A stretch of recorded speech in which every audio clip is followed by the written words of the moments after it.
the mysterious birth of Vidura, the wisest man of Mahabharata. In the Mahabharata, Vidura is remembered as the voice of wisdom, a man who stood for justice even in the darkest times. But few know the secret of his birth, and why the god of death himself walked the earth in human form. Once, the great sage Mandavya was falsely accused of theft and impaled on a spear. When he reached Yama, the god of death, he asked why he had to suffer such an unjust punishment.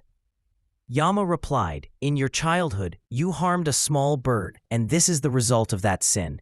Mandavya, angered by this petty reason, cursed Yama for punishing a man for a sin committed before the age of maturity. "You shall be born as a human, a servant, living a life away from divine power." Years later, in the palace of Hastinapura, sage Vyasa was invited to father children for the widowed queens of Vichitravirya.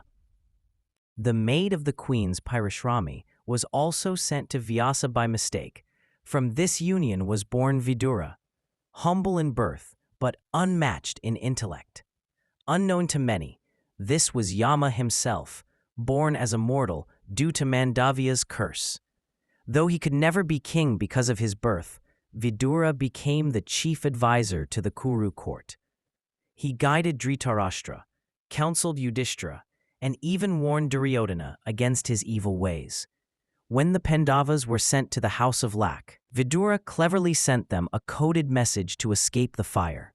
Time and again, he chose truth over politics. In the Great War of Kurukshetra, Vidura did not fight for either side. His role was greater. He was the keeper of Dharma in an age when it was fading away. Vidura's life reminds us that wisdom is not bound by birth, and that even a god may walk among mortals when Dharma needs a protector. The next time you hear the Mahabharata, remember that the god of death once lived as the humblest man in Hastinapura.